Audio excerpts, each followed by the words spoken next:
Good morning, good morning, good morning, friends, teman-teman di UPH College. Wow, senang bertemu bersama dengan saya di sini, Eloy Zaluhu dari Capstone Asia Servitama, CSA dan Center for Theocentric Motivation and Leadership.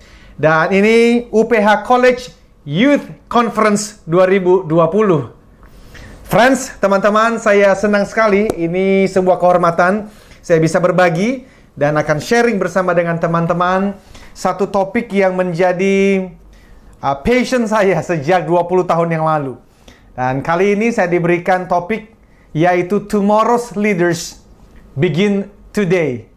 Artinya apa? Itu berarti pemimpin masa depan itu disiapkannya dari sekarang, dimulainya dari sekarang. Ya, jadi teman-teman, kita akan bersama-sama membicarakan semua ini. Dan pastikan Anda di rumah atau dimanapun Anda berada sekarang, Anda pastikan bahwa Anda full konsentrasi. Ya, kenapa? Karena ini banyak banget kan godaannya ya. Mengikuti seminar seperti ini, mengikuti ceramah seperti ini dari rumah masing-masing, virtual, itu bisa ada godaan untuk kita santai duduknya dan akhirnya tertidur. Atau kita sambil ngemil, sambil tiduran. Nah, karena itu saya berharap di awal ini kita pastinya memahami bahwa emotion create emotion. Saya ulang ini. Emotion creates motion. No. Motion creates emotion. Jadi gerakan-gerakan tubuh kita ini itu ternyata sangat mempengaruhi perasaan kita. Nah, ini sekarang 10.30 ya kurang lebih begitu ya. Seperti apa kondisi Anda? Apakah masih semangat? Pastikan masih semangat. Tetapi kalau ternyata entah karena alasan apapun, sekarang Anda mulai merasa badan ini sepertinya ingin berkompromi, terasa loyo, maka ini waktunya untuk apa? Wake up! Saya akan hitung 3, 2, 1. Anda berikan saya posisi duduk yang paling semangat. Oke? Berikan saya posisi duduk Anda yang paling semangat. Sambil berikan senyuman terindah, termanis. Why? Karena kita akan berbicara mengenai leadership. Now, leadership is about influence. Apa itu? Kepemimpinan berbicara mengenai satu kata. Dan kata yang paling terkenal itu adalah pengaruh. Nah, guess what? Coba tebak. Siapa orang pertama yang dipengaruhi oleh diri ini? Siapa? Ya, Anda yang... Yes. Betul. Kamu yang sedang bajunya warna apa ini? Warna ada putihnya ya. Yes. Betul. Jadi diri ini mempengaruhi diri ini. Jadi gerakan-gerakan saya, mimik wajah saya, apakah saya senyum atau cemberut, orang pertama yang dipengaruhi oleh diri ini adalah diri ini. Itulah sebab ketika kita berbicara mengenai leadership, maka kita mulai dari self-leadership. Memimpin diri sendiri. Nah, kalau kita sendiri memberikan pengaruh yang negatif terhadap diri kita, sudah pasti jangan berharap kita bisa memberikan pengaruh kepada orang di luar sana. Orang di sebelah kiri, orang di sebelah kanan kita. No, kita mulai dari diri sendiri. Jadi ayo siap-siap. Tarik nafas. Dan saya akan hitung. 3, 2, 1. Berikan saya posisi duduk yang paling semangat. Dan berikan saya senyuman terindah. Why? Karena kita mau memberikan influence kepada diri sendiri. Dan kalau ada orang yang melihat, ya, di rumah, di sekolah, itu mereka mendapatkan pengaruh positifnya. So, get ready, my friend. 3, 2, 1. Oke, very good. Kita mulai. Terakhir ya. 3, 2, 1. Smile. Oke, now We are ready to start. Dan tentu saja, tadi pagi di awal dari semua conference ini sudah dimulai dengan doa. Tetapi teman-teman, apapun yang saya bicarakan selama sesi ini tidak mungkin bisa kita hidupin dengan kekuatan sendiri. Tidak mungkin. Jadi karena itu, tentu saja kita membutuhkan pertolongan Tuhan. Ya, apapun agama, keyakinan Anda, saya minta waktu beberapa detik, tenang sebentar, tetap dalam posisi duduk yang semangat ya. Jadi kita mau memohon pertolongan dari Tuhan, supaya selama saya menyampaikan materi ini, Anda mendengarkan dengan sungguh-sungguh, pikiran kita dibukakan, dan kita bisa memahami, bisa mengerti, dan kemudian kita dimampukan untuk dapat menjalaninya. Untuk apa? Supaya akhirnya ada pengaruh positif yang bisa kita berikan dan hidup menjadi lebih baik. Mari kita tenang sebentar.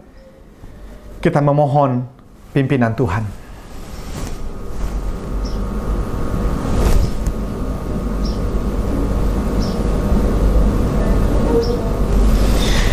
Amin, amin, amin. Oke. Nah teman-teman, kembali kepada topik kita.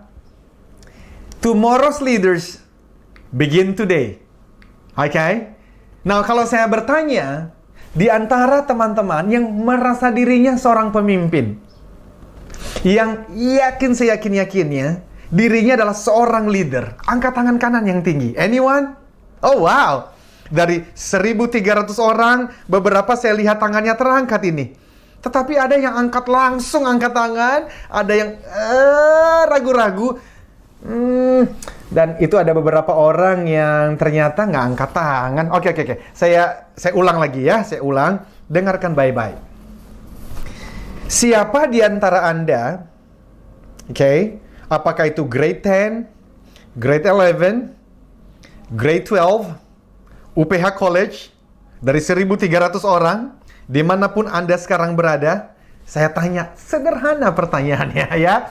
Siapa di antara kamu-kamu nih, teman-teman, yang merasa dirinya sebagai seorang leader? Tolong angkat tangan kanan yang tinggi. Oke. Sekitar 50% angkat tangan. That's good. Not bad at all, ya. Ada 50% kira-kira yang tidak angkat tangan. Ada beberapa tadi angkat tangan saya lihat di sini, tetapi ragu-ragu. Well, gini, teman-teman, supaya kita itu bisa mendapatkan manfaatnya. Gini, dari awal saya minta bantuannya dulu nih ya. Kalau saya bertanya, siapa di antara Anda yang merasa dirinya sebagai seorang leader, maka semuanya, dari Sabang sampai Merauke, wah, semua angkat tangan kanannya. Mungkin Anda bertanya ya, kamu bertanya nih, apa sih? Kok kita disuruh angkat tangan? Aku kan bukan leader. Nah, saya akan jelaskan. And it's gonna be fun. Dan sangat penting ini. Lakukan saja dulu, oke? Siapa di antara kamu nih yang merasa dirinya sebagai leader? Ayo, semua angkat tangan kanan yang tinggi. Masih ada beberapa yang ragu-ragu. Terakhir ya, last chance ini. Siapa di antara teman-teman yang yakin dirimu adalah seorang leader? Angkat tangan kanan yang tinggi. Oke.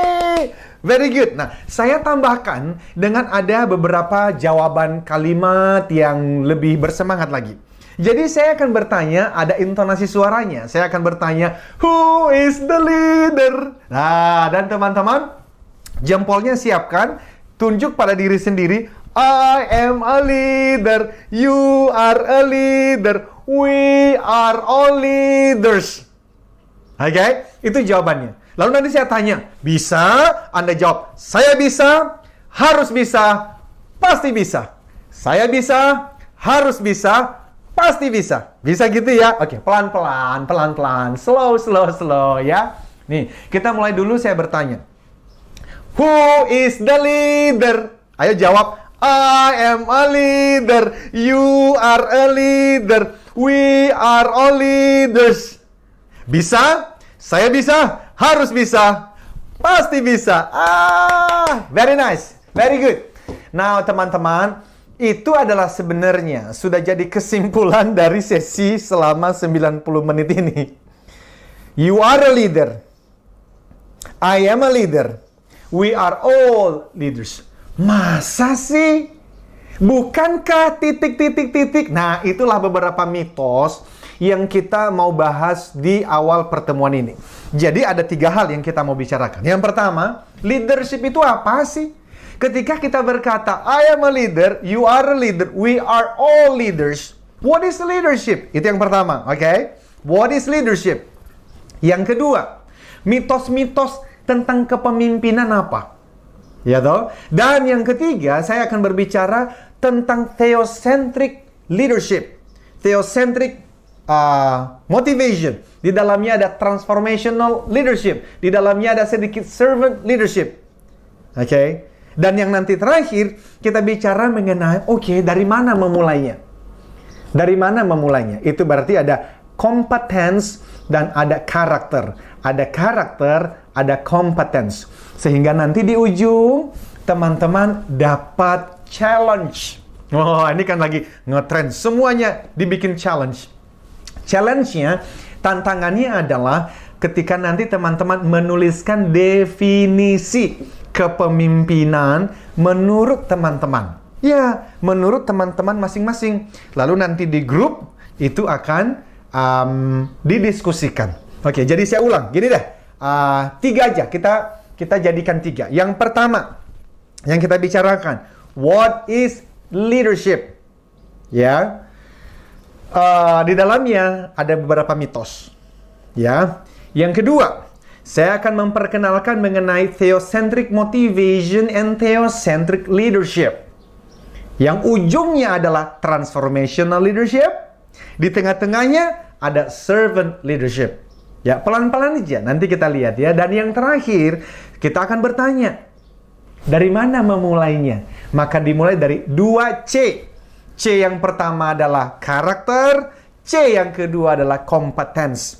Di ujung, teman-teman masing-masing akan bersama dengan Bapak Ibu Guru membicarakan mengenai apa yang menjadi definisi, ya, definisi dari kepemimpinan menurut teman-teman sendiri. Loh, kok menurut saya? Ya, nanti saya akan jelaskan kenapa ini menjadi penting. Tapi sebelum kita lanjutkan, who is the leader? I am a leader, you are a leader, we are all leaders. Bisa? Pasti bisa dong. Harus bisa. Dan saya bisa. Oke, saya bisa, harus bisa, pasti bisa. Nah, sekarang kita siap untuk masuk lebih dalam. Nah, teman-teman, coba lihat apa yang ada di layar ya. Apakah terlihat? Yes. Itu namanya success triangle. Success triangle ini saya mulai pikirkan dari tahun 2000. Ketika dulu saya masih sekolah di Melbourne. Nah, teman-teman, itu berarti waktu saya usia jadi lupa. 23 tahun. Usia 23 tahun. Karena sekarang saya usia 43 tahun. No. Tahun 2000 itu berarti saya masih usia berapa tuh? Harusnya benar dong, 23 tahun ya. Oke, nah teman-teman lihat, di situ ada namanya personal mastery. Atau saya menyebutnya juga leading self. Kemudian di sebelah kanan ada yang namanya interpersonal mastery atau leading team. Nah, di atasnya adalah leadership mastery atau leading function. Nah, teman-teman, harusnya ini kalau kita trainingkan, itu bisa masing-masing 2 jam. Jadi totalnya, bukan 2 jam. Masing-masing 2 hari. Jadi totalnya bisa 6 hari. Tetapi, ini kita masih pertemuan pertama. Nanti kita lanjutkan di siang hari. Kita pelajarin dulu dah hal-hal yang mendasar. Jadi, ingat-ingat nih, ada yang namanya leading self, leading team, dan leading function. Ini saya akan mengkombinasikan ketiganya dalam waktu kira-kira sisa 60 menit ke depan. Oke? Nah, teman-teman, yang kita bicarakan ini berarti kalau leading self, di sana ada self-awareness. Harusnya kepemimpinan itu dimulai dari sana. Self-awareness. Memahami, mengenal siapa diri ini.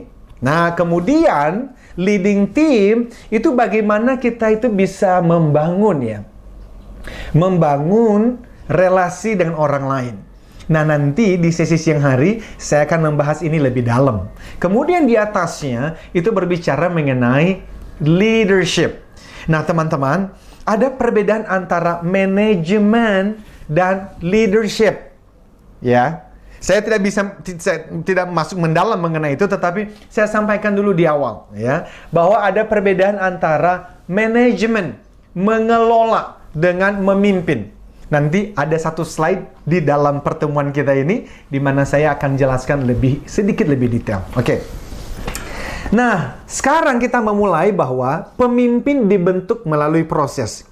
Teman-teman dengerin ya. Saya itu keliling Indonesia selama 15 tahun terakhir. Memberikan pelatihan di lebih dari sekitar 300 perusahaan ya. Dan saya sering mendapatkan pertanyaan dari peserta-peserta training. Pertanyaannya begini. Pak Eloy atau Kak Eloy, yang namanya pemimpin itu dilahirkan atau dibentuk? Saya ulang ya. Yang namanya pemimpin itu dilahirkan atau dibentuk? Nah, coba. Menurut teman-teman jawabannya apa? Saya tunggu ini ya. Yang namanya leader itu dilahirkan atau dibentuk? Ayo angkat tangan siapa yang mau jawab? Oke. Ada beberapa yang angkat tangan. Dan saya bisa membaca apa yang dalam pikiran Anda. Yes, jawabannya dua-duanya. Betul. Jawabannya dua-duanya. Apa maksudnya? Tidak ada pemimpin yang paling hebat yang pernah hadir ada di sepanjang sejarah manusia yang tidak dilahirkan dulu oleh ibunya, maminya. Jadi pasti semua pemimpin hebat dilahirkan dulu oleh mama. Tetapi setelah dilahirkan mama, diapain tuh anak tuh? Dibentuk, diajarin, dibentuk menjadi seorang pribadi yang semakin dewasa dan kemudian tentu saja menjadi pemimpin yang hebat. Dimulai dari memimpin diri sendiri.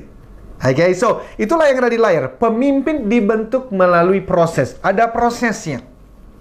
Dan seperti otot, agar baik harus rutin dilatih. Dan Anda ya, kamu teman-teman harus bersyukur banget. Karena di usia seperti ini, ya, kelas 1 SMA, kelas 2, kelas 3, itu sudah belajar hal-hal yang sangat penting dalam hidup. Apa itu? Leadership. Loh, kenapa penting? Nih, dengerin ya.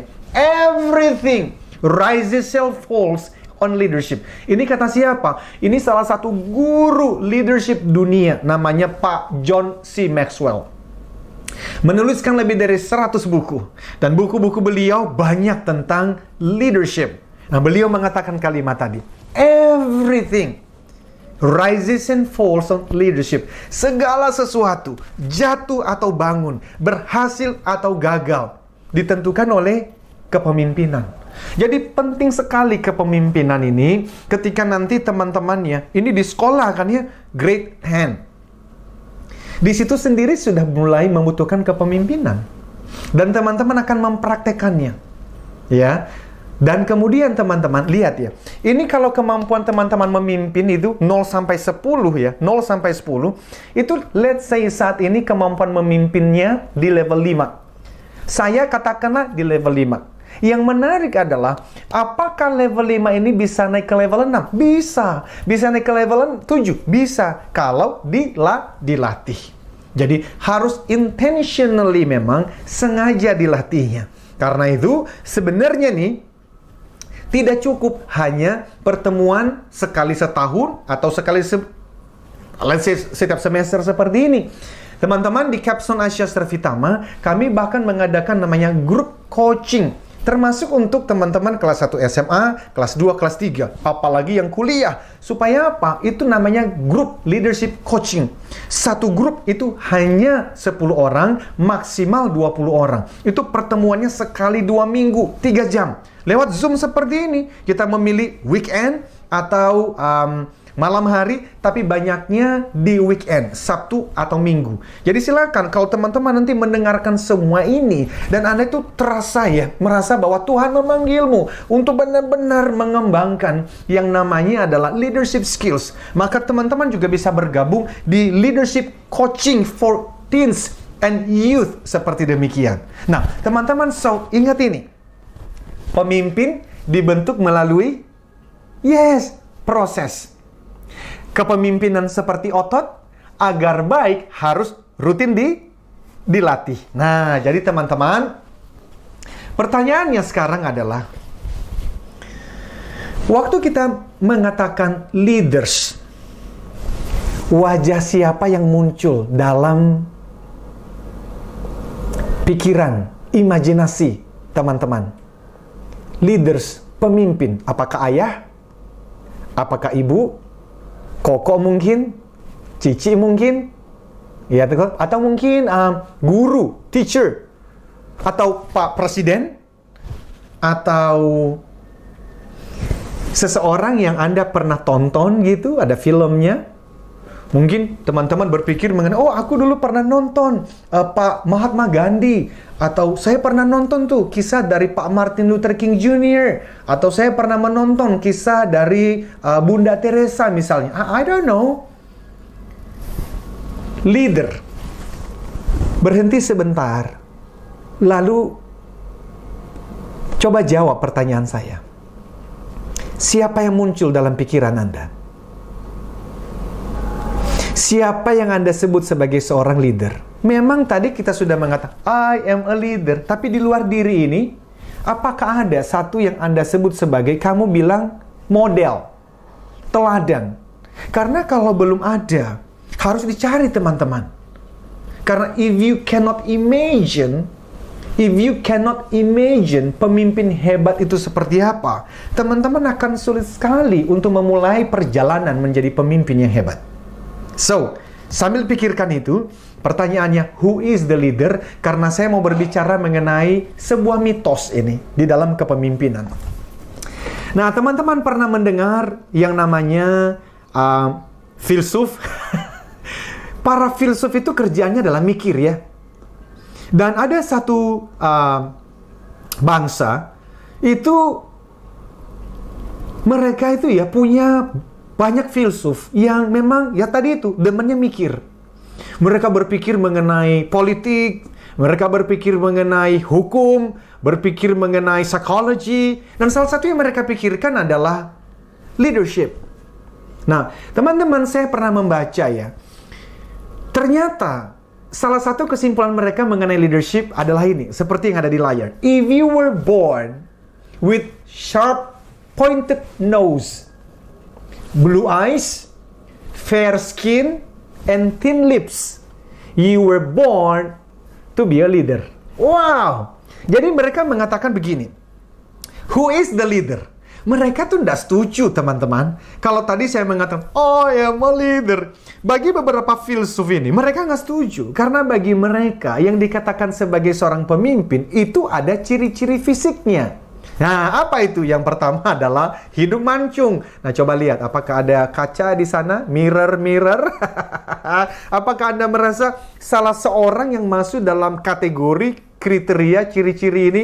Hidung mancung, pointed nose, ya, sharp pointed nose. Yang kedua, mata biru. Mata biru, coba lihat. Wah, saya sih tidak termasuk di dalamnya, teman-teman. Yang ketiga adalah fair skin, warna kulitnya putih. Ya, coba lihat warna kulitmu, teman-temanmu, abang, kakak, mas, mbak. Warna apa itu? Kalau tidak putih, itu tidak dikatakan sebagai seorang leader. Atau thin lips, itu berarti bibir yang tipis. Bagi mereka, kalau kamu punya ciri-ciri ini, Anda itu terpilih, chosen one, yang terpilih oleh dewa dan dewi untuk menjadi seorang pemimpin. Tetapi teman-teman, apakah betul? No, ini myth, ini mitos, teman-teman. Itulah sebab kenapa saya menulis buku judulnya I Am a Leader. Why? Karena ini adalah hasil pencarian saya sejak tahun 2000. Untuk ngapain? Untuk berpikir sebenarnya leadership itu apa. Dan saya sampai pada satu kesimpulan, semua orang Tuhan ciptakan itu boleh bisa menjadi leader. Hanya memang perlu berlatih untuk menjadi pemimpin yang hebat itu. Nah, jadi teman-teman, itu adalah mitos. The Battle of Corinth. Kalau teman-teman melihat ya, kalau ada di layar ini, itu adalah satu hasil lukisan itu ya. Lukisan dari Tony Robert yang dilukis pada tahun 1870. Dan itu The Last Day on Corinth. Ini berbicara sebetulnya tentang perang ketika Roma itu menggempur ya, khususnya kota Korintus. Itu berarti Yunani ini. Ya, teman-teman, apa yang terjadi adalah waktu mereka masuk, itu dari apa yang saya baca, biasanya mereka meruntuhkan, bahkan bisa membakar ya rumah-rumah yang ada di sana. Tapi kali ini mereka menemukan ada satu tempat di mana mereka di sana mendapatkan ada beberapa dokumen, tulisan-tulisan dari para filsuf tadi. Mengenai apa? Salah satunya mengenai kepemimpinan. Nah, akhirnya dokumen-dokumen itu diambil oleh para prajurit, para tentara Roma, dibawa ke Roma dan disimpan di sana untuk dipelajari oleh siapa? Tentu saja dipelajarin oleh para pemimpin-pemimpin Roma. Dan teman-teman kan tahu kalau belajar sejarah, itu tentara Roma waktu itu luar biasa dahsyatnya. Ini dikatakan pada tahun 146 before Christ, sebelum Yesus Kristus. Ya, sebelum Tuhan Yesus lahir, maka itu ada perang. Ya. Dan teman-teman, kemudian kita melihat bagaimana Roma itu pernah ya, begitu hebatnya prajuritnya itu, tentara-tentaranya, menguasai hampir di seluruh dataran Eropa. Maka yang terjadi, mereka membawa pemikiran filsafat tadi, bahwa tidak semua orang bisa menjadi seorang pemimpin. Itulah sebab teman-teman, ketika mereka melihat ke Afrika, melihat ke Asia, yang tidak memenuhi kriteria tadi, mereka merasa ini cocok untuk dijadikan budak. Maka di situ mulai terjadi apa? Penjajahan. Nah teman-teman, mitos-mitos seperti tadi, kita tidak mau terbawa sampai hari ini. Namun yang menarik, ini kita dijajah. Berapa tahun? Ratusan tahun teman-teman. Dan memang penjajahnya sudah pergi secara fisik. Kita sudah merdeka selama 75 tahun. Tetapi ketika saya keliling Indonesia dan ngobrol dengan banyak orang, saya menemukan bahwa warisan filsafat tadi, warisan mitos-mitos tadi, waduh, itu masih tersebar di mana-mana. Ada orang-orang yang merasa, saya bukan leader. Teman-teman, saya pernah memberikan satu pelatihan di sebuah perusahaan. Dan yang hadir di dalam pelatihan itu adalah orang-orang yang punya anggota tim. Salah satu di antaranya memimpin 104 orang. Ada 104 orang di bawahnya. Dan saya bertanya, are you a leader? Oh, no, I'm not leader. Saya bukan leader. Saya seorang manager, tapi saya bukan leader. Sampai saya bertanya, Pak, are you a leader? Dan dia mati-matian mengatakan, saya bukan leader, Pak. Saya hanya, bayangkan, hanya seorang manager. Nah, kalau dia sendiri tidak meyakini bahwa dia sebagai seorang leader, bagaimana dia mau menjalani proses menjadi seorang pemimpin yang hebat? So, teman-teman, ini mitos yang kita harus hentikan hari ini juga. Kita sudah merdeka. Dan kita harus meninggalkan mitos-mitos ini. I am a leader. Who is the leader? I am a leader. You are a leader. We are all leaders. Ini bukan sombong-sombongan, teman-teman. Bukan. But the world need you. Dunia membutuhkanmu, dunia membutuhkanku. Dirimu dan diriku yang mana? Dirimu dan diriku yang berlatih menjadi seorang pemimpin. Apa itu? Utamanya bukan memimpin orang lain dulu, tapi memimpin diri ini, self-leadership, baru kemudian nanti kita belajar memimpin orang lain. Nah, teman-teman, ini adalah peta di mana tadi yang saya sampaikan mengenai kota di Korintus itu ya. Dan ini ada buku-buku yang lain yang juga berbicara mengenai mitos-mitos ya. Termasuk di dalam buku ini, buku bagus sekali. Ditulis oleh guru. Ini saya belajar. Ini saya sebut sebagai guru saya dalam bidang leadership, ya, manajemen, bisnis, namanya adalah Mr. Jim Collins. Dan saya suka buku-buku beliau ini karena biasanya itu ya, termasuk buku ini nih, itu ditulis hasil dari penelitian selama bertahun-tahun. Oke? So, di dalam buku ini termasuk di dalam di dalam buku berjudul Great by Choice. Ditulis bersama dengan temannya Martin Hanson. Teman-teman di situ juga berbicara mengenai mitos-mitos. Saya tidak bisa membahasnya sekarang, tetapi saya sudah membahas ini, ada di YouTube. Nanti teman-teman cari aja kalau tertarik. Kemudian ada buku yang bagus lagi, ini seorang jenderal Amerika. Namanya adalah Stanley McChrystal. Ini buku yang bagus juga. Dan di dalamnya penuh dengan contoh-contoh real. Myth and reality. Myth and reality. Leaders, myth and reality. Ini saya usulkan teman-teman mencari bukunya. Dan sekali lagi, teman-teman bisa mencari di YouTube Eloy Zaluhu ya. Itu saya ada membahas 5 mitos tentang kepemimpinan yang hebat. Teman-teman bisa mendengarkan di sana. Karena waktu kita terbatas, saya tidak membahas detailnya di sini. Tapi hanya ada satu mitos tadi yang sempat saya bahas detail ya. Yaitu bahwa yang namanya kepemimpinan itu ciri-ciri fisik. Kita katakan, no, I am a leader. You are a leader. We are all leaders. Nah teman-teman, ini penting. Kenapa? Karena apa yang kita dengarkan, apa yang kita baca, termasuk ketika teman-teman mendengarkan saya seperti ini, itu bisa membentuk belief system kita, membentuk mindset kita. Dan ada banyak mitos-mitos yang tadi membuat limiting beliefs. Limiting beliefs itu yang membuat kita akhirnya tidak mau berlatih menjadi seorang pemimpin. Dan dunia, teman-teman, krisis kepemimpinan. So the world need you. Dunia membutuhkanmu, dunia membutuhkanku. Kita relax dulu sebentar, tarik nafas. Gerak-gerakin tangannya. Dan saya akan hitung 3, 2, 1. Sekali lagi, berikan saya posisi duduk yang paling semangat. Oke? Sambil berikan saya senyum. Kenapa? Karena, teman-teman, ini namanya adalah attention span. Jadi kemampuan kita berkonsentrasi itu terbatas. Terbatas ya. Jadi daripada saya ngomong terus dan teman-teman akhirnya mulai nguap, kan begitu ya. Mulai mulai tergoda dengan hal-hal di sekitar ruangan tempat kamu sekarang sedang mendengarkan. Jadi 3, 2, 1 siap-siap ya. 3, 2, 1. Oke, mulai lagi ya. 3, 2, 1. Oke, good. Nah, teman-teman, kalau kita rangkum apa yang sudah saya sampaikan selama 15 atau 20 menit terakhir, apa yang bisa kamu ingat? Saya berikan kesempatan.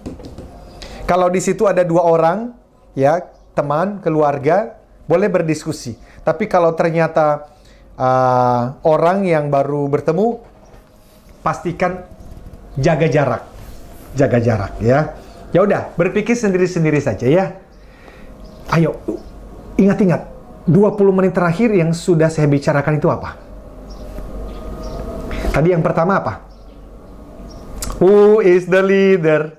Good. Yang kedua, leader itu siapa? Dan kita belajar dari mitos filsafat Yunani. Ya kan ya? Apalagi yang masih diingat? Itu bisa memunculkan belief system yang melemahkan kita. Ya, jadi karena itu teman-teman, kita harus yakin dulu bahwa kita adalah seorang pemimpin. Mari kita lanjutkan. Teman-teman, ternyata yang namanya belief system itu ada hubungannya juga dengan masa lalu tentunya. Jadi di dalam buku I'm a Leader, saya ada membahas satu judul itu tentang, satu topiknya itu adalah tentang pengaruh masa lalu seseorang terhadap kualitas kepemimpinannya. Ya, jadi pengaruh masa lalu seseorang terhadap kualitas kepemimpinannya. Itu penting sekali. Jadi bayangkan kalau kita itu lahir dari keluarga yang, mohon maaf ini, kita melihat ayah atau ibu tidak menjadi teladan di dalam kepemimpinan. Maka itu sadar atau tidak sadar mempengaruhi kita. Dan itu harus dibereskan. Ya, caranya nanti di ujung ada sebuah artikel yang teman-teman bisa baca. Nanti lihat apakah Bapak Ibu guru akan membagikannya untuk menjadi bahan diskusi. Ya, tetapi saya mau menyampaikan itu dulu bahwa belief system itu sangat dipengaruhi oleh masa lalu kita. Ya. Nah, teman-teman, saya menyampaikan di layar ada yang namanya lapisan perubahan perilaku. Ya, lapisan perubahan perilaku. Ada hasil, ada proses, ada identitas. Ada apa? Hasil, result. Proses, ya proses. Kemudian identitas, ya identitas. Nah, perhatikan lingkaran yang paling dalam itu identity. Identity itu tentang apa? Bagaimana saya memandang diri. Dan bagaimana kamu memandang diri. Apakah kamu memandang diri sebagai seorang pemimpin yang hebat? Atau minimal calon pemimpin yang hebat. Definisi pemimpin yang hebat nanti kita akan bicarakan setelah ini ya. Nah, kalau teman-teman melihat diri sebagai calon pemimpin hebat 10 tahun ke depan, bahkan bisa menjadi pemimpin yang menjadi kebanggaan keluarga, kebanggaan sekolah UPH College, kebanggaan bangsa ini, kebanggaan organisasi nanti tempat kamu bekerja. Apakah kamu bisa membayangkan itu? Itu adalah self-identity. Nah, kalau kamu bisa membayangkan diri, identitasnya itu, seorang yang memang Tuhan persiapkan menjadi pemimpin yang hebat, dengan karakter dan kompetensi yang hebat, kamu akan lebih tekun menjalani proses kepemimpinan itu.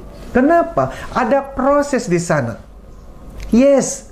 Kalau kita melihat apa yang dicatat di dalam kitab suci misalnya ya. Bagaimana orang-orang hebat yang Tuhan panggil menjadi pemimpin. Apakah itu let's say Moses misalnya. Atau Joseph misalnya. Bagaimana Tuhan itu menempa mereka sedemikian hebat. Nah, Tuhan bisa menempa kita juga di zaman sekarang dengan proses yang demikian hebat. Pertanyaannya, are you willing to go through the process? Are you willing to pay the price? Apakah teman-teman itu mau menjalani prosesnya? Mau membayar harganya? Karena kalau proses tidak dijalankan, forget about results, ladies and gentlemen. Lupakan mengenai hasilnya. Karena hasil hanya bisa didapat kalau prosesnya dijalankan. Dan prosesnya dijalankan kalau identitasnya ada. Identitas itu apa? Siapa diriku menurut bagaimana saya melihatnya. Karena God loves you just the way you are. Tuhan mengasihimu apa adanya dirimu. That's true. Betul. Dan Tuhan punya rencana indah untuk dirimu. Of course. Siapapun papa mama, bagaimanapun kondisi keluarga saat ini, Tuhan punya rencana indah untuk hidupmu. Yes, tapi pertanyaannya, apakah dirimu melihat bahwa yes, aku ini dicintai Tuhan, punya rencana indah untuk diriku, dan Tuhan menginginkan aku menjadi pemimpin yang memberikan pengaruh baik untuk bangsa ini, untuk zaman ini. Do you see yourself dengan cara Tuhan melihatmu? Itu pertanyaannya. So, teman-teman, identitas penting sekali. Nah, ngomong-ngomong mengenai identitas, identitas itu ternyata ada di wilayah pikiran bawah sadar. Apa itu? Teman-teman, ini nanti kalau ada di antara kamu yang tertarik ya, waktu bachelor belajar di S1 itu university, belajar mengenai psychology, maka teman-teman pasti akan bertemu dengan namanya adalah Sigmund Freud. Bertemu, ya, mempelajari mengenai teori-teorinya. Ya, salah satunya adalah beliau mengatakan pikiran kita ini itu terbagi dalam 3 wilayah. Yang pertama conscious mind, pre-conscious, dan subconscious. Nah, kita tapi tidak membahas 3-tiganya. Kita hanya membahas sebentar saja 2 yang paling populer, yaitu conscious dan subconscious. Pikiran sadar dan pikiran bawah sadar. Nah, kalau kamu lihat di layar, pikiran bawah sadar itu menurut John Melton, itu mempengaruhi perilaku kamu. Mempengaruhi perilaku saya. Respon kita terhadap sesuatu. Termasuk di dalam kita memimpin. Sampai 88% loh. Ya.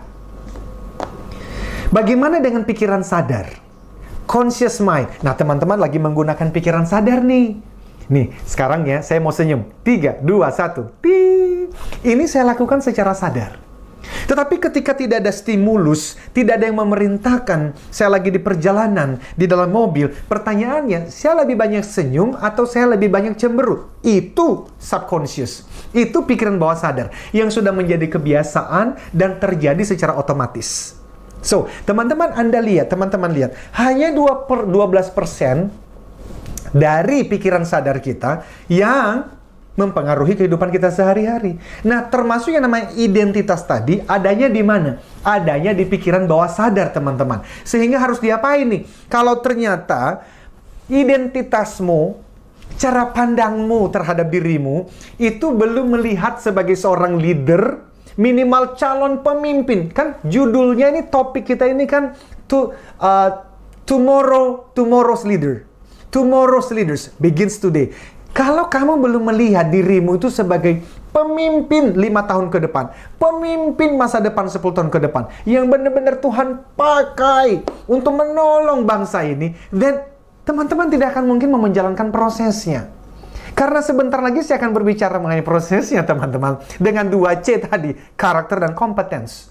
Waduh, itu butuh mau belajar, itu butuh kerendahan hati, itu mau ditempa, karena semua pemimpin hebat nggak pernah itu melewati kehidupan yang biasa-biasa saja, teman-teman. Harus dilatih. So, pertanyaannya adalah, who is the leader? Sekali lagi, who is the leader? I am a leader. You are a leader. We are all leaders. Bisa? Saya bisa. Harus bisa. Pasti bisa. Tentu dengan pertolongan Tuhan. Karena nanti kita akan lihat, leadership is a call. Kepemimpinan itu adalah panggilan dari Tuhan.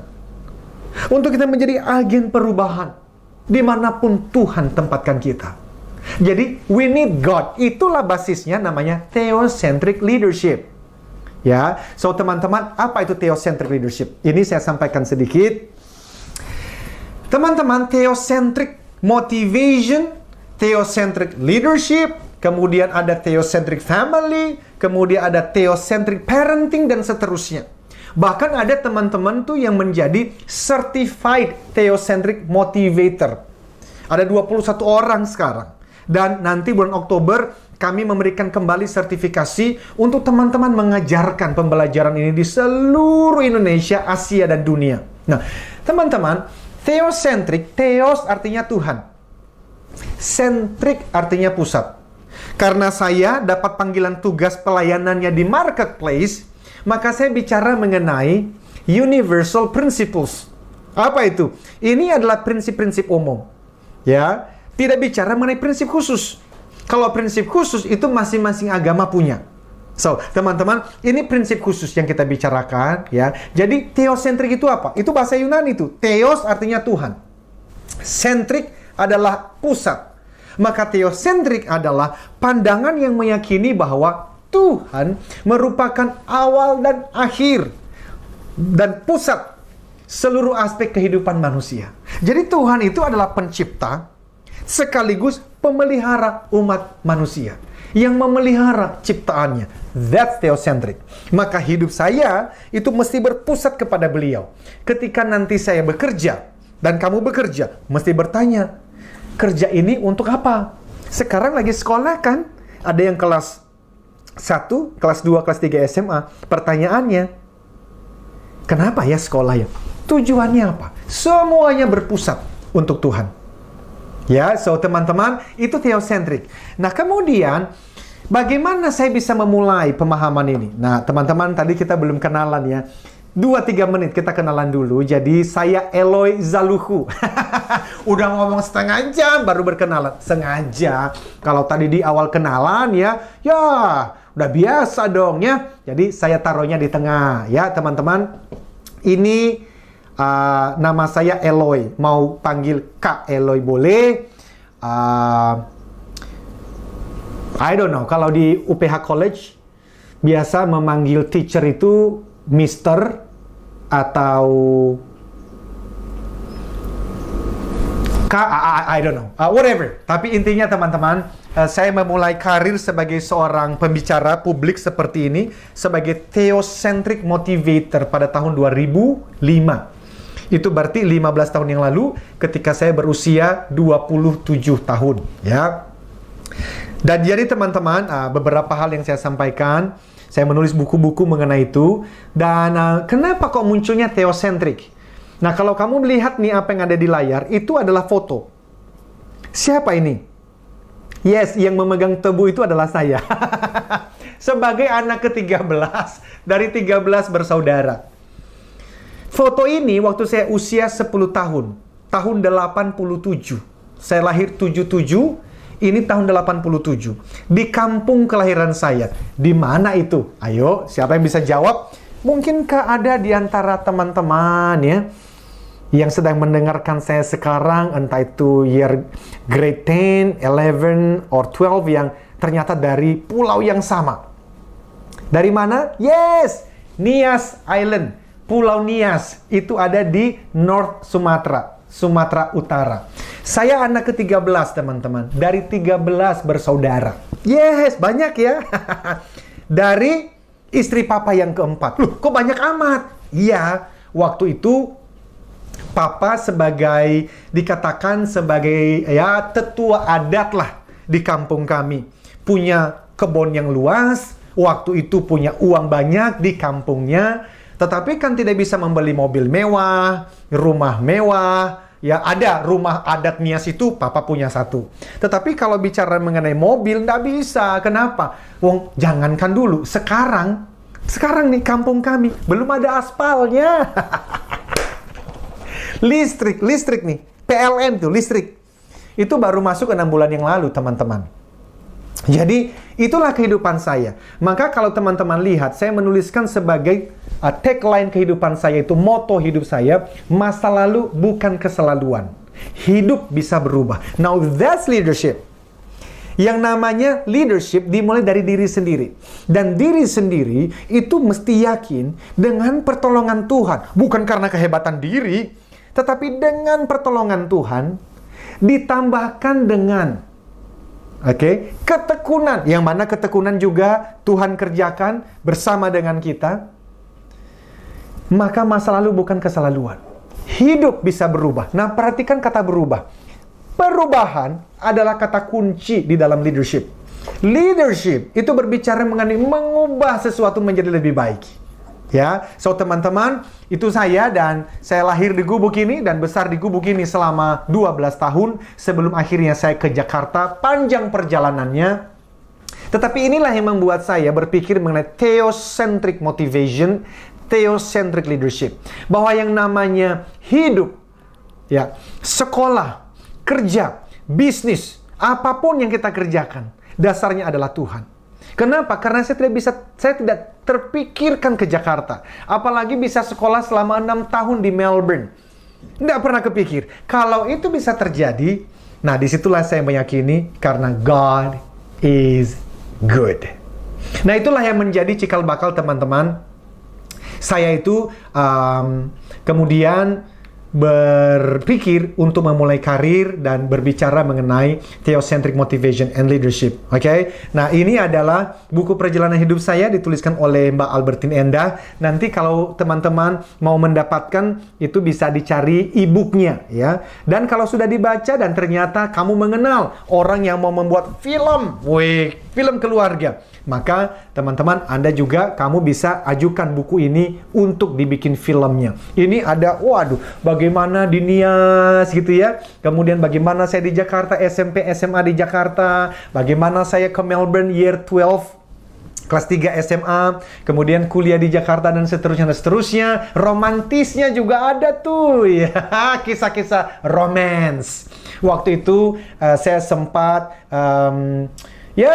berteman khusus dengan seorang bernama Sayaka. Itu adalah anak Jepang usia 14 tahun dan saya usia 19 tahun. Kemudian kami sempat di Sydney selama 10 hari dan seterusnya sampai akhirnya saya kembali ke Indonesia pada tahun 2001 dan kemudian memulai karir sampai hari ini. So teman-teman, kemudian berbicara mengenai leadership, saya meyakini bahwa Tuhanlah yang memberikan saya kesempatan ya, seperti saat ini bisa kemudian berbicara di Radio Smart FM setiap hari Senin pagi sudah 7 tahun, dan kemudian diberikan kesempatan untuk sharing di Kompas TV ya selama 2 tahun terakhir. Namun sejak COVID-19 bulan Maret yang lalu, segmen inspirasi yang saya isi di hold sampai hari ini, tetapi semua video 2 tahun sebelumnya itu ada di YouTube Eloy Zaluhu. Ada banyak mengenai leadership. Silakan kalau kamu mau belajar lebih, ke YouTube Eloy saja, Eloy Zaluhu, di subscribe, like, and share ya. So teman-teman, itu beberapa hal yang sangat penting untuk kita bicarakan, dan tentu saja ini pertemuan kita sangat singkat teman-teman.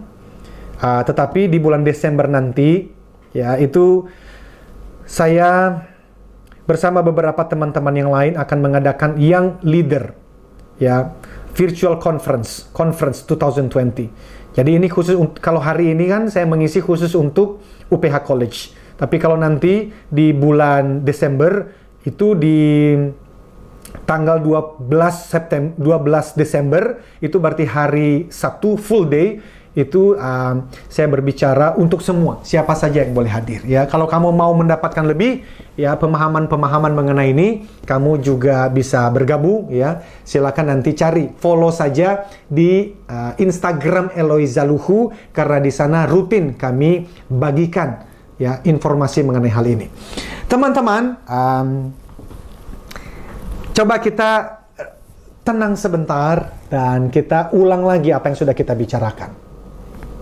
Ya. 3, 2, 1. Ayo, berikan posisi duduk yang semangat. Gerak-gerakan tangannya. Senyum. Oke. Teman-teman, you see apa yang sudah kita bicarakan sudah. Ini sudah 3/4 perjalanan kita. Dan kita bicara tadi barusan tuh mengenai theocentric motivation and leadership. Nah, kita masuk lebih dalam sekarang teman-teman ya.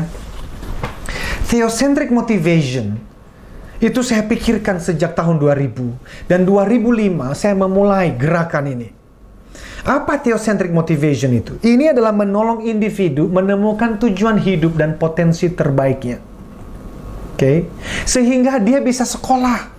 Ya, kamu sekolah nih. Nanti kalau sudah selesai SMA, masuk kuliah, sekolah, passionate, memberikan yang terbaik. Dan kemudian ketika nanti kerja atau bisnis, profesi apapun yang Tuhan arahkan, teman-teman, Anda melakukannya dengan passionate. So, apa yang menjadi kata kuncinya adalah berarti harus menemukan tujuan, harus menemukan potensi, supaya bisa mengerjakannya dengan passionate. Purpose, potential, passionate. Itulah inti daripada theocentric motivation. Ya, itu inti dari theocentric motivation. So, teman-teman, pertanyaannya adalah kalau bicara mengenai purpose, purpose itu apa? Nah, teman-teman, ini kita bisa bicarakan panjang lebar, tapi karena waktu kita sangat singkat, saya memberikan inti daripada purpose itu secara umum saja. Oke, dengarkan saya ya. Ini karena kalimatnya ini, waduh, dahsyat sekali. Dengarkan baik-baik. Shh. My purpose is to know God and make Him known. Tujuan hidupku dan tujuan hidupmu adalah mengenal Tuhan dan memperkenalkan Tuhan yang kita kenal itu. Nanti di tengah-tengahnya itu pasti ada yang namanya serving God and serving others. Melayani Tuhan dengan melayani sesama.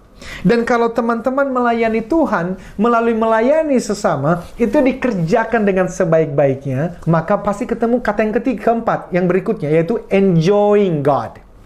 Jadi knowing God, serving God by serving others, enjoying God. Jadi sumber sukacitamu itu adalah Tuhan sendiri. Dan ujungnya adalah sharing about God. Nah, waktu sharing about God, bagaimana kita bisa men-sharingkan mengenai Tuhan yang kita kenal, yang maha pengasih, lagi maha penyayang itu. Tidak harus dengan ceramah. Tidak harus dengan ceramah. Tetapi apa? Melalui bagaimana kita hidup. Kan begitu? Waktu sekolah, apakah terlambat masuk sekolah? Waktu ada assignment, ada tugas, apakah terlambat kita mengerjakan tugas? Atau kita mengerjakan pada waktunya dengan baik, dengan hasil, kalau hasil itu nomor 2, teman-teman. Atau, maaf, tadi nomor 3, ya, result. Prosesnya dijalankan. Jadi, maksudnya begini. Imanku kutunjukkan dengan cara belajarku dan hasil belajarku. No, that's purpose. Maka itu kalau kita bisa melakukannya, teman-teman, yang terjadi nanti adalah kita sudah dalam program, dalam path, dalam jalan, dalam perjalanan menjadi seorang pemimpin yang menjadi kebanggaan keluarga, kebanggaan sekolah kita, kebanggaan organisasi dimanapun nanti kita berada, dan kemudian kebanggaan bangsa ini. Dan tentu saja Tuhan senang dengan kehidupan kita. So, teman-teman, sebenarnya kalau berbicara mengenai purpose itu, ada banyak hal yang kita bisa bicarakan, tetapi intinya adalah, kalau teman-teman bisa melihat di layar itu ada, itu apa tuh yang ada di layar tuh? Ya, itu adalah biji mangga. Ya, biji mangga. Teman-teman, itu berbicara mengenai potensi. Yes. Di dalam biji mangga ini ada sesuatu yang kamu nggak lihat, but you cannot deny. Ada di dalam biji mangga itu. Coba apa itu? Yes. Ah, benar. Di situ ada bakal tunas. Bakal jadi pohon mangga. Bakal jadi buah mangga. Benar? Yes. Jadi teman-teman, mangga ini di dalamnya ada potensi. Yes. Potensi untuk apa? Mengeluarkan tunas, mengeluarkan batang pohon, kemudian di ujungnya mengeluarkan buah, bukan hanya 1-2 mangga, bisa menjadi hutan mangga hanya dari 1 biji mangga ini. Itu potensi. Dan dahsyatnya, Tuhan tuh menciptakan setiap kita, diberikan potensi juga. Untuk ngapain? Menjadi pemimpin hebat. Tapi dasarnya adalah to know God and make Him known. Kalau tanpa itu, nanti kalau ada di antara kamu mau jadi YouTuber, waduh, vlogger, pertanyaannya kontennya apa? Iya. Kan sekarang tuh ya orang berlomba-lomba ngapain teman-teman? Nyari followers di Instagram. Ya toh? Nyari subscriber di YouTube. Dan akhirnya bisa membuat konten-konten yang bukan memperkenalkan orang kepada Tuhan, tetapi justru menjauhkan orang dari Tuhan. That's not leadership. No. Nah, teman-teman, karena itu bagi kamu yang mau sudah mulai aktif nih, bikin konten untuk YouTube kamu nih ya, dengarkan baik-baik. Apapun yang kamu lakukan, waktu kamu membuat konten itu selalu bertanya, apakah konten ini, ya, ketika orang menontonnya, ketika orang melihatnya, mereka akan lebih mengenal Tuhan yang Maha Pengasih lagi Maha Penyayang itu. If not, don't do it. Why? Karena teman-teman sudah terlalu banyak konten YouTube atau konten-konten media sosial yang mohon maaf ini, tanda kutip ya, sampah teman-teman. Masa Tuhan melahirkanmu di dunia? Masa Tuhan mengarah kamu bersekolah di sekolah yang baik seperti UPH College hanya untuk meng-create sampah-sampah yang baru? Come on! No! No! Pasti justru untuk kita meng-create konten-konten yang bisa membuat orang knowing God. Sehingga dengan itu nanti serving God and serving others. Dengan demikian, mereka mendapatkan sukacita itu bukan dari rumah mewah, mobil mewah keliling dunia setiap bulan. No! Tetapi enjoyment-nya dia karena they know God and serving God through serving others. Dan dengan demikian, mereka nggak bisa menahan. Every second of their life, every second of your life, every second of my life is sharing about this good God. So, teman-teman, itu berbicara mengenai biji mangga ini. Nah, coba tebak apa yang terjadi. Potensi untuk menghasilkan buah mangga ada, tetapi bukan berarti buah mangga itu pasti akan keluar. Loh, kok bisa? Ya. Coba, kalau buah mangga ini saya taruh di atas lantai di ruangan kantor saya ini, oke? saya taruh di atas lantai ini. Saya taruh di sana selama 5 tahun. Tidak ada tunas yang keluar, teman-teman. Kenapa? Karena dia tidak berada di tempat yang tepat. Biji mangga ini hanya bisa mengeluarkan tunas kalau ditempatkan di mana? Coba. Yes, betul. Ditempatkan di tanah kering atau tanah subur. Tanah subur dong. Biarin tidak. Mesti dipupuk, mesti disiram. Kemudian diapain? Dibersihkan. Nah, conference seperti ini bukan untuk menjadikan kamu menjadi leader. You are a leader. Tetapi sedang dibersihkan supaya menjadi effective leader of today and tomorrow. Menjadi seorang pemimpin yang efektif. Di hari ini, you are a leader now. Ketika kamu mulai memberikan pengaruh positif kepada adik di rumah, kepada cici, kepada koko, kepada papa, kepada abang, that's leadership. Jadi pertanyaannya adalah, apakah kamu merasa pertemuan conference seperti ini itu sedang membersihkanmu? Supaya apa? Ketika dibersihkan, itu nanti pohonnya itu menjadi baik, menjadi sehat, mengeluarkan apa? Yes! Mengeluarkan buah termanis. Listen to me now. Teman-teman, buah termanis adalah inti dari kepemimpinan yang efektif. Saya ulang kalimat ini. Buah termanis adalah inti dari kepemimpinan yang efektif. Buah termanis itu apa? Waktu kamu bangun pagi, lalu pergi sekolah. Ya, ya. Sebelum pergi sekolah, kamu sendiri bangun.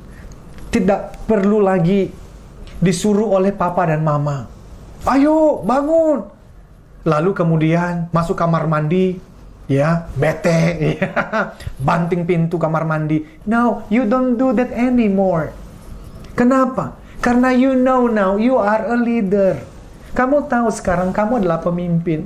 Dan pemimpin itu punya self-control. They lead themselves. Mereka memimpin diri mereka sendiri. Malam sebelum tidur, dia set alarmnya. Yes. Anak-anak saya di rumah sekarang juga saya lagi ajarin seperti itu. Saya punya 2 anak. Yang pertama namanya Kinan. Juga sekolah di Yayasan Pelita Harapan. Dan Kathleen. Juga di sekolah yang sama. Kinan usia 10 tahun. Laki-laki. Kathleen usia 8 tahun perempuan. Sejak sekarang saya sudah mengajarkan mereka. Dan itu tidak henti-hentinya. Repetition, pengulangan. Belajar set alarm sendiri. Supaya besok papi dan mami, ya, tidak perlu mengingatkan untuk bangun. That's leadership. Leadership itu dimulai dari hal-hal seperti itu. Lalu akhirnya kamu bangun. Kamu sudah kelas 1 SMA kan ya. Sarapan. Jangan sampai ketika mbak tidak mempersiapkan sarapan, bawaannya marah. You don't do that anymore. No, that's not leadership. Leadership itu adalah bicara mengenai personal responsibility. Dari malam kamu sudah siapkan, mbak di sana kan hadir untuk menolong. Dan kalau ternyata dia tidak mempersiapkan makanan yang kamu suka, apakah kamu boleh menunjuk jari dan marah? No. Leaders don't do that. Theocentric leaders don't do that. Nah, akhirnya kamu siap-siap dan akhirnya kamu ke sekolah. Mungkin dalam perjalanan ada di antara kamu yang tidak ada mbak yang mempersiapkan. Kamu siapkan sendiri. Good. Dulu aku juga mempersiapkan sendiri. Good. Ya, mungkin jangankan disiapkan. Kamu masih juga bergulat nih untuk mencari uang, untuk tambah-tambahkan uang jajan. Very good. Kenapa? Itu lagi proses mempersiapkanmu menjadi seorang pemimpin yang hebat. Tapi tidak boleh menggerutu. Ya toh? Ketika kamu lagi berjuang seperti itu, hitung 3, 2, 1. Berikan jalan. Posisi duduk. Itu yang semangat. Smile. Karena you know, masa lalu bukan keselaluan. Hidup bisa berubah. Perhatikan kata berubah. Perubahan adalah juga leadership. Kamu sedang mengubah hidupmu. Dari yang tadinya semua bergantung kepada orang lain. Sekarang kamu mulai belajar untuk berjuang sendiri. That's good. Itu kesempatan yang indah sekali. Nah, teman-teman, jadi karenanya berbicara mengenai memberikan buah termanis. Sampai di sekolah, no bullying guru dong. Ya. Teman-teman, dari 1.300 yang mendengarkan saya ini, berapa persen yang sungguh-sungguh sudah bersyukur kamu masih sekolah? Apalagi kalau sekolah jarak jauh seperti ini. Kamu bisa menatap saya, memperhatikan semua ini melalui laptop. Teman-teman, berapa juta anak-anak Indonesia di luar sana, mereka tidak punya kesempatan seperti dirimu. Saya ini punya yayasan, namanya Yayasan Kasih Peduli Sesama, yang kami dirikan pada tahun 2009. Dengan visi rindu sekali, menyekolahkan 1.000 anak Indonesia dari berbagai suku dan agama.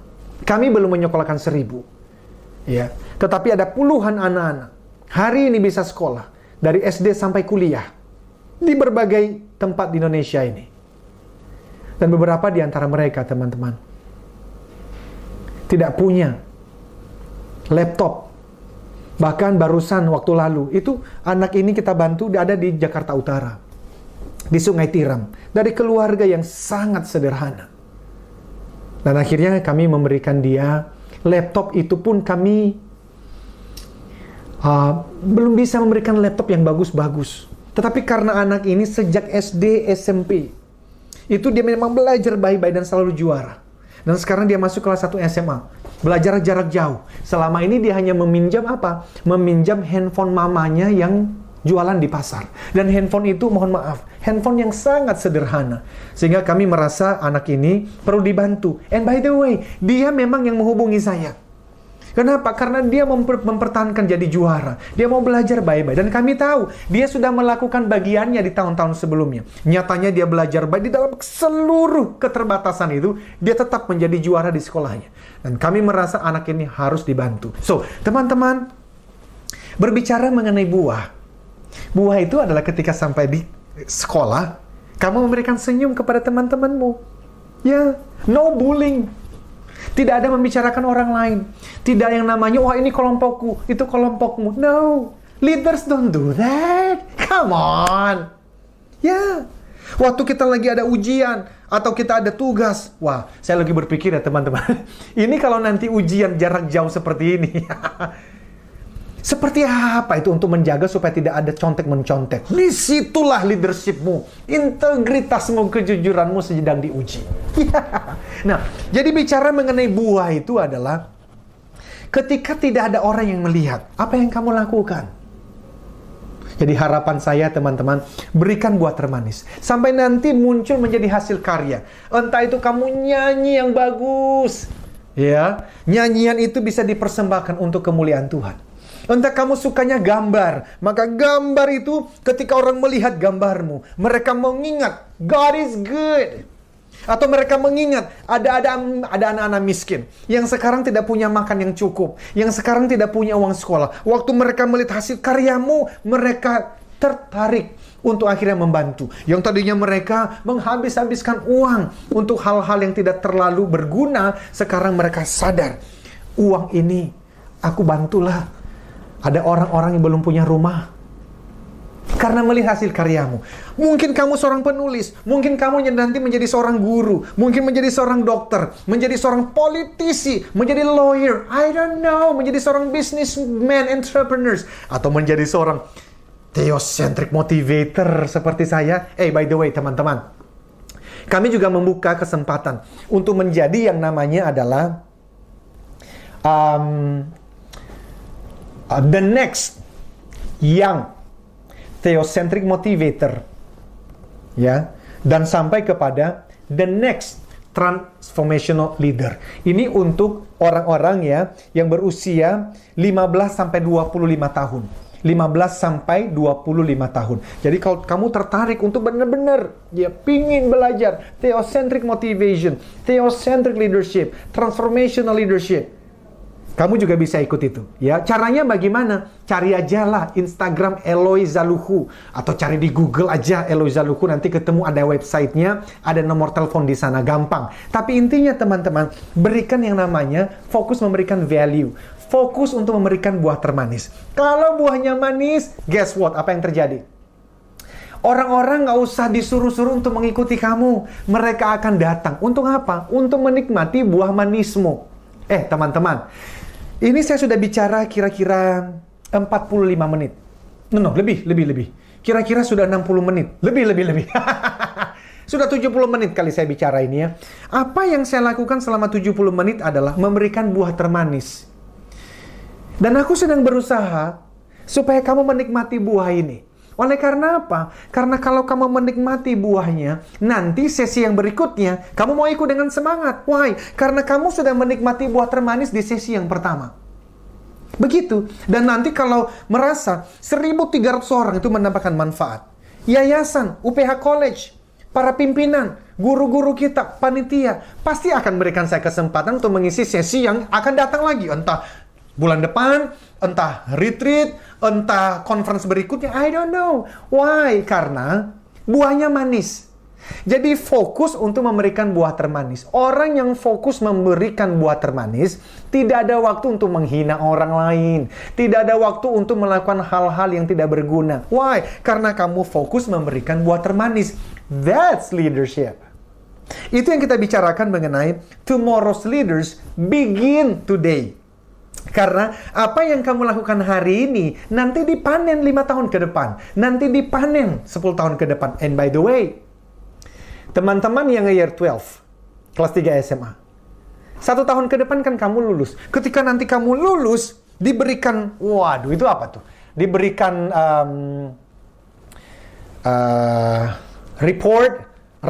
raport atau sertifikat atau ya sebagai apa namanya itu sebagai tanda bahwa kamu sudah lulus. Lalu nanti ada teman-temanmu, ya, keluarga, ayah, ibu, papa, mama, selamat ya, kamu sukses. Ya, kamu sukses. Teman-teman, kesuksesanmu itu sebetulnya bukan hari itu. Hari itu kesuksesanmu di-recognize.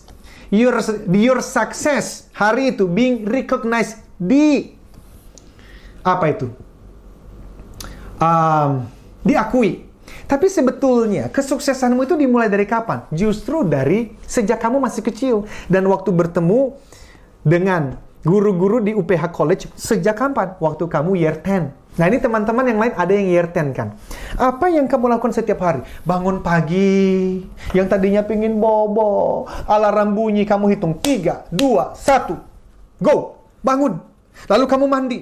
Waktu ada tugas, kamu kerjakan. Itu kesuksesanmu. So you see, sukses itu daily matters. Daily thing. Itu daily dikerjakannya. Berbuah itu setiap hari. Nah, semakin kamu rutin memberikan buah termanis setiap hari. Senyum. Itu buah termanis. Tugas dikerjakan. Itu buah termanis. Dikerjakan hasilnya bagus. Itu buah termanis. Ketika kamu nggak ngerti, kamu tanya teacher, itu buah termanis. Semua yang kamu lakukan daily ini, begin today. Untuk mempersiapkan apa? Tomorrow's leaders. Tidak mungkin ada tomorrow's leaders. Apalagi yang theocentric transformational leaders. Kalau tidak dimulai hari ini. Karena leaders tomorrow dimulai hari ini. So teman-teman, bagaimana cara memulai hari ini? Buah termanis. Buah termanis. So teman-teman, nanti kalau sudah memahami ini, maka itulah menjadi dasar untuk kita melatih, mengembangkan 1.300 orang ini. Ya toh, teman-teman semuanya. Dan masih banyak lagi jutaan teman-teman seumur kamu di seluruh Indonesia. Disiapkan menjadi pemimpin terbaik di bidang masing-masing. Seperti ada yang di layar nih. Apa maksudnya pemimpin terbaik di bidang masing-masing? Ya, ada yang menjadi presenter nanti. Ada yang menjadi seorang atlet, ya toh. Ada yang menjadi seorang preacher, ada seorang menjadi counselor, ada yang menjadi teacher, businessman, I don't know, dan politisi. Bangsa kita membutuhkan politisi-politisi hebat, negarawan, dan menghasilkan kembali buah termanis. Fokusnya buat termanis. Jadi nanti kalau papa mama ya itu tanya, kan kamu pulang, bukan pulang karena kan ini jarak jauh ya, di rumah. Kalau nanti papa mama atau saudara-saudara kamu nanya, tadi kamu dengerin itu ya, Pak Eloy, itu ngomong apa sih mengenai leadership? Ingat kata-kata kuncinya. Salah satunya adalah buah termanis. Buah termanis. Teman-teman, itu yang sudah kita bicarakan ya. Now, kita ambil waktu untuk tenang sebentar, karena waktu saya hanya tinggal 15 menit. Slowing down. Apa yang sudah kamu pelajarin selama kita bersama-sama membahas di sesi ini? Bahwa kepemimpinan itu berbicara mengenai menemukan purpose, menemukan potensi. Sehingga nanti ada passion, ada 3P berarti, purpose, potential, dan passion. Kemudian dilatih. Di tengah-tengahnya mengeluarkan buah. Nah, ini saya akan memberikan beberapa slide terakhir ya. Ini beberapa slide ini penting sekali. Jadi ayo, ini sudah tinggal 15 menit terakhir, full konsentrasi. Ayo tangannya digerakin lagi nih. Ya. Ya. Duduknya pastikan semangat. Dan kalau ada minum, boleh. Silakan. Karena ini saya sudah masuk di hampir-hampir penutup ini. Nah, sekarang kita lihat di layar. Lihat ya, ini ada beberapa tulisan. Saya akan bacakan dan konsentrasi penuh. Dengarkan baik-baik. Dari apa yang sudah kita pelajarin ini, saya mengatakan you are a leader, I am a leader, we are all leaders. Theocentric leadership, teman-teman, tidak menyangkal bahwa ada sebagian orang yang memang memiliki minat dan kemampuan alamiah dalam memimpin orang lain. Emang dia suka. Tadi saya bilang ya, saya punya 2 anak. Satu Keenan, satu Kathleen. Kathleen, itu kalau kita melihat secara alamiah, itu dia memang lebih senang bergaul dengan orang-orang. Kokonya itu, Keenan, itu dia kan lebih suka art. Dia bergaul juga dengan orang, tetapi tidak seintens seperti Kathleen. Jadi, memang ada orang-orang tuh yang suka. Nanti di sesi siang kita akan berbicara mengenai tipe-tipe personality. Ada orang-orang yang tipe sanguinis itu. Memang mereka suka ketemu orang. Tetapi teman-teman, begini, jika sejak kecil minat dan kemampuan tadi itu, yang kemampuan alamiah dan minat alamiah itu yang suka bertemu orang, memimpin orang, dilatih secara terencana. Nah, perhatikan kata kuncinya, terencana. Itu intentional. Makanya saya memberikan kelas-kelas rutin, termasuk untuk anak-anak ya, usia 15 sampai bahkan 20 sampai 25 tahun. Sampai grup coaching kita jalankan. Pertemuan sekali 2 minggu, 3 jam, weekend. Kenapa? Karena memang itu dilatih secara terencana, maka mereka akan menjadi pemimpin terbaik di zamannya. Di zaman kapan? Zaman sekarang. COVID-19 itu, waduh, itu dampaknya bagi usaha papi mami kamu luar biasa. Ya memang, ada beberapa industri perusahaan yang justru rising, lagi mendapatkan peluang-peluang untuk bisnis maju, tapi itu cuma berapa persen? Saya kira 90%-nya kena dampak. Pekerjaan papi mami juga kena dampak. Tetapi dibutuhkan siapa? Kamu sedang dipersiapkan oleh Tuhan untuk menjadi pemimpin yang bisa menolong zaman ini. Bisa menghadapi kesulitan-kesulitan sekarang. Nah, namun tidak berarti seseorang yang kurang minat dalam hal bekerja sama atau memimpin orang lain, lalu tidak disebut sebagai pemimpin. Nah, ini mitos lagi nih. Ada yang katanya extrovert. Orang-orang yang ekstrovert itu, sanguinis, suka bertemu orang, itulah pemimpin. Sementara yang ya sanguinis, ya, melankolis, yang nanti siang kita lihat, itu tenang-tenang, calm. Itu tidak bisa menjadi pemimpin hebat. No, itu mitos. Itu mitos. Ingat, leadership itu berbicara influence, pengaruh positif. Nah, berbicara lagi mengenai apa? Buah termanis. Selama kamu bisa memberikan buah termanis, that's leadership. Bahwa nanti ada orang yang kami pengaruhi 2 orang, ada yang 20 orang. Nanti kalau kamu sudah, sudah jadi businessman, businesswoman, bisa sampai 202.000, itu Tuhan yang memberikan jumlahnya. Tetapi memimpin 1 atau memimpin 1.000 atau 1.000.000, teman-teman, sama, itu leadership. So, teman-teman, sejarah mencatat banyak nama penemu, penyair, penulis, pelukis yang mungkin mereka tidak ekstrovert, mereka tercenderung introvert, tetapi berhasil mempengaruhi zamannya melalui apa? Idenya, buku yang dia tulis, ya toh, film yang dia buat, ya toh, bicara mengenai karya lukisan yang dia bikin. Nah, kepemimpinan utamanya adalah leading in the area of gifting. Apa itu? Jadi pada akhirnya kalau kamu mau memberikan buah termanis, caranya bagaimana? Tadi itu temukan apa yang menjadi potensimu, bakatmu, talentamu. Karena leading, it's about apa itu? Leading in the area of gifting. Kamu memimpin apa yang menjadi bakat potensi yang Tuhan percayakan itu, that's leadership. Karena ujungnya kamu akan mempertanggungjawabkan itu kepada Tuhan. Maka teman-teman, karena kepemimpinan adalah tentang memberikan manfaat, tadi saya sudah sampaikan mengenai pengaruh, buah termanis, maka itu juga berbicara menggerakkan perubahan, meningkatkan kinerja, meningkatkan hal-hal yang belum baik menjadi baik. Maka setiap orang harus menemukan potensi yang dititipkan Tuhan kepadanya. Nah, itulah tugasmu, itu tugasku. Ya, itu perjalanan, bukan sehari 2 hari. Itu bulanan, bisa tahunan untuk kamu berlutut di hadapan Tuhan dan mengatakan, Tuhan, kalau lampu untuk menerangi, kalau handphone untuk komunikasi, kalau mobil untuk transportasi, Tuhan, hidupku ini untuk apa? I wanna know, aku ingin tahu. Dan kalau kamu betul-betul sungguh-sungguh dengan hatimu mencari tahu, Tuhan berjanji, Tuhan akan menyatakannya untukmu.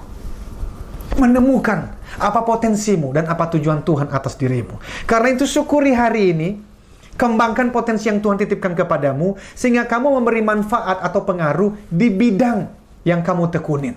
Ya, itulah esensi dari theocentric and transformational leadership. Teman-teman, sebagai penutup. Ya, sebagai penutup. Kira-kira 7 menit terakhir. Maka saya akan masuk berbicara mengenai what is leadership. Loh, dari tadi belum berbicara mengenai what is leadership. Udah, tapi ini masuk lebih dalam lagi. Kita tadi sudah berbicara apa itu leadership. Kemudian mitos-mitosnya kan ya. Lalu saya memperkenalkan mengenai yang kedua apa? Theocentric motivation, theocentric leadership, transformational leadership. Nah, sebagai penutup, ini kita berbicara mengenai lebih dalam lagi, leadership itu definisinya apa. Nah, karena itu teman-teman, ini saya memberikan panduan. Nanti kamu gunakan panduan definisi ini untuk mengerjakan tugas bersama dengan ibu bapak guru. Perhatikan, dengarkan baik-baik ya. Kalau kamu googling nih, leadership divine atau divine leadership. Waduh, itu entries-nya dalam hitungan second, detik aja. Itu bisa ratusan ribu bahkan. Bahkan mungkin bisa jutaan. Jadi teman-teman, itu entries-nya banyak.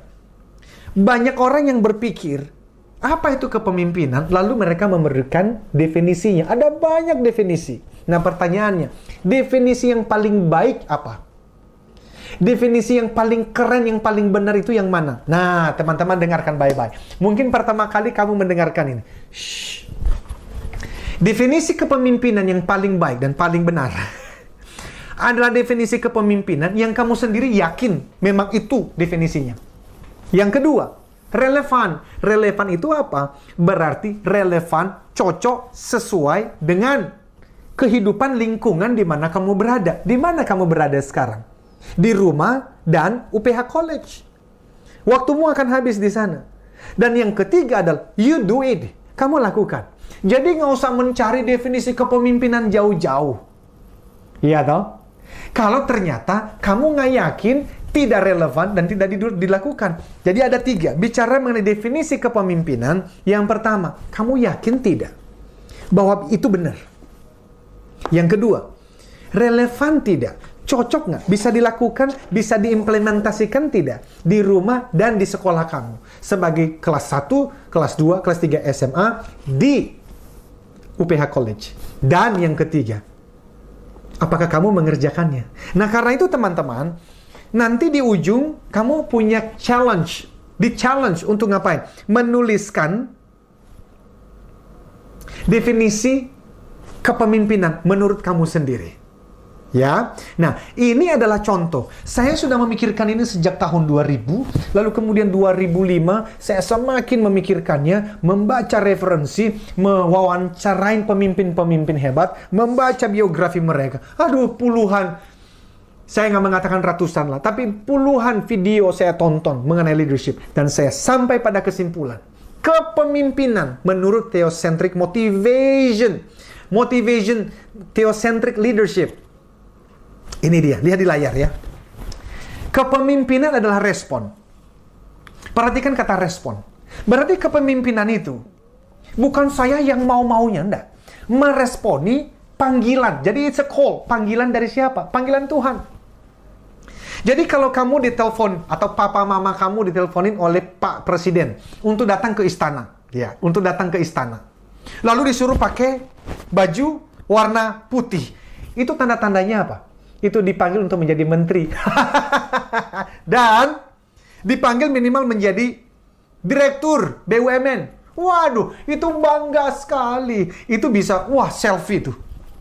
Lalu dalam perjalanan itu diupload oleh papa dan mama di Instagramnya. Di bawahnya tulisan, on the way to istana. Oh, bangga banget. Kenapa? Dapat panggilan dari Pak Presiden. Teman-teman, leadership panggilannya bukan dari Bapak Presiden.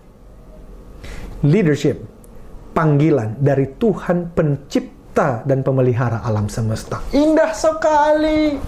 Masa kamu tidak ingin untuk memahami, mengerti, menjalani prosesnya dan menjadi seorang pemimpin yang Tuhan kehendaki? Untuk ngapain? Memberi pengaruh positif. Tadi saya sudah jelaskan.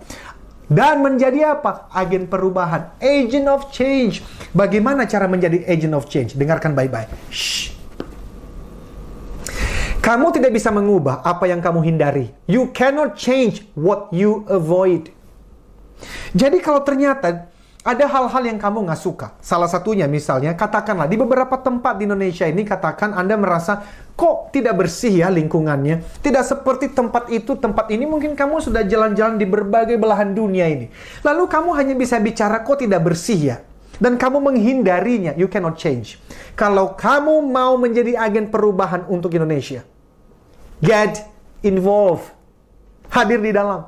Nanti di sekolah ada tempat berorganisasi, kamu belajar di sana. Karena kamu tidak bisa mengubah apapun yang kamu hindarin. Oke? So teman-teman, mulai dari mana nih? Mengembangkan potensi terbaik dong dari orang-orang mana? Orang-orang yang ada dalam lingkungan pengaruhmu. Lingkungan pengaruhmu itu siapa? Adik di rumah, abang di rumah, koko cici di rumah, mbak di rumah. Itu lingkungan pengaruhmu. Dan yang paling banyak di sekolah. Itu lingkungan pengaruhmu. Jadi kamu fokus untuk ngapain? Bantu mereka, bantu orang. Supaya potensinya keluar. Ketika kamu membantu orang, that's leadership. Servant leadership itu namanya. Ya, sehingga berhasil meraih visi yang diyakini bersama. Nah, itulah nanti menjadi tingkatan berikutnya bagi kamu sebagai seorang pemimpin. Menemukan visi. Visi itu siapa yang kasih? Tuhan titipkan visi itu dalam hidupmu. Visiku adalah supaya leadership ini di dalam theocentric motivation, theocentric leadership itu bisa didengarkan oleh 100 perusahaan. Termasuk sekolah-sekolah di seluruh Indonesia dan Asia by 2025. Itulah sebab kenapa saya itu menulis buku setiap hari Rabu malam jam 7 sampai jam 8, Sabtu malam jam 8, 7 sampai jam 8. Itu saya IG live di Eloi Zaluhu. Kalau mau join silakan. Saya seminar di mana-mana, apalagi melalui webinar seperti ini. Wah, sekarang kan lebih fleksibel waktunya. Why? Karena saya punya visi supaya orang-orang menemukan tujuan hidup dan potensi terbaiknya. Lalu dilatih menjadi pemimpin di bidang masing-masing. Dan visi itu diyakini bersama.